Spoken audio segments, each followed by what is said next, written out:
नमस्कार, मैं चित्रंजन कुमार और आप देख रहे हैं सिटी योग न्यूज। देखिए, औरंगाबाद में दवा दुकानदारों की हड़ताल में से मेडिकल सेवाएं प्रभावित हो गई है।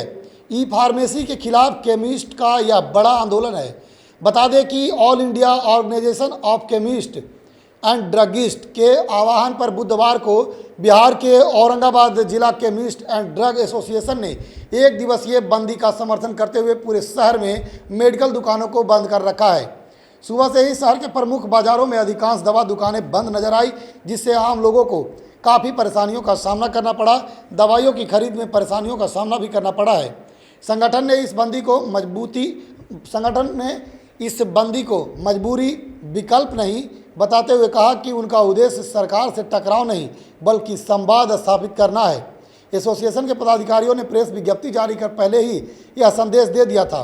देश भर के दवा दुकानदार लंबे समय से अवैध ई फार्मेसी, ऑनलाइन दवा बिक्री और बड़ी कंपनियों की प्रीडेटरी प्राइसिंग के खिलाफ आवाज़ उठा रहे हैं, लेकिन अब तक सरकार की ओर से कोई ठोस पहल नहीं हुई है। इसी के विरोध में राष्ट्रीय स्तर पर 20 मई को 24 घंटे की बंदी की गई है, जिसका असर अब औरंगाबाद शहर में देखने को मिल रहा है। जो 12 बजे रात से ही ये जो मेडिकल दुकान है वह बंद है। बता दें कि ई फार्मेसी पर लगातार गंभीर सवाल उठाए जा रहे हैं। संगठन ने कहा है कि ऑनलाइन दवा बिक्री के कारण कई गंभीर समस्याएं उत्पन्न हो रही है। दवा दुकानदारों को जहां डॉक्टर के वैध प्रिस्क्रिप्शन और फार्मासिस्ट की निगरानी में दवा देने का नियम पालन करना पड़ता है, वहीं ई फार्मेसी कंपनियां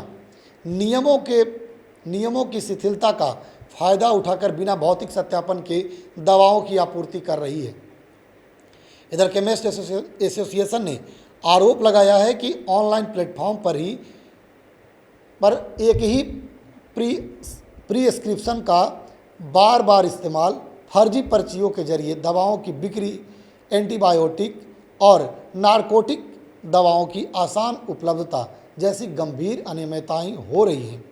इसे एंटी माइक्रोबियल रेजिस्टेंट AMR का खतरा बढ़ रहा है और नकली या गलत तरीके से स्टोर की गई दवाओं को बाजार में आने की आशंका भी बढ़ गई है। इधर प्रेस विज्ञप्ति में कहा गया है कि बड़ी कॉरपोरेट कंपनियां भारी डिस्काउंट देकर बाजार में अनुचित प्रतिस्पर्धा पैदा कर रही है, जबकि दवाओं की कीमत और मार्जिन भारत सरकार द्वारा निर्धारित है। इसके बावजूद ऑनलाइन कंपनियां ज़्यादा छूट देकर छोटे दवा दुकानदारों को नुकसान पहुंचा रही है। संगठन का कहना है कि यदि यही स्थिति रही तो ग्रामीण क्षेत्रों के छोटे मेडिकल दुकानदारों का अस्तित्व खतरे में पड़ जाएगा और भविष्य में दवाओं की गुणवत्ता एवं उपलब्धता भी प्रभावित हो सकती है। इधर Aurangabad district chemist and association drug association ने सरकार से मांग भी किया है, और वह मांग है कि ई फार्मेसी संचालन से संबंधित GSR 817 ई नोटिफिकेशन वापस लिया जाए और उसके साथ ही कोविड काल में जारी GSR 220 ई अधिसूचना तत्काल समाप्त की जाए और प्रीडेटरी प्राइसिंग पर सख्त जांच और नीति बनाई जाए। अवैध ई फार्मेसी कंपनियों को तत्काल बंद किया जाए और इसके अलावा राज्य के सभी केमिस्ट एवं उनकी सप्लाई चेन की सुरक्षा सुनिश्चित कराने की मांग की गई है।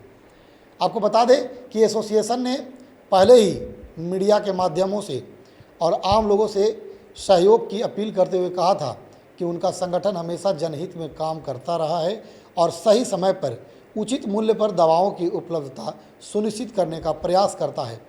बंदी का उद्देश्य सरकार तक अपनी मांगों को मजबूती से पहुंचाना है, ताकि भविष्य में दवा व्यवस्था सुरक्षित और पारदर्शी बनी रहे। बाकी खबर को लेकर आपकी क्या प्रतिक्रिया? हम ग्राउंड में भी जाकर दुकानदारों से बात करेंगे जो दवा व्यवसायी हैं, और बंदी से क्या कुछ परेशानी शहर में हुई है वह भी हम आप लोगों को दिखाएंगे। बस हमारे साथ बने रहिए और देखते रहिए सिटी न्यूज़। धन्यवाद।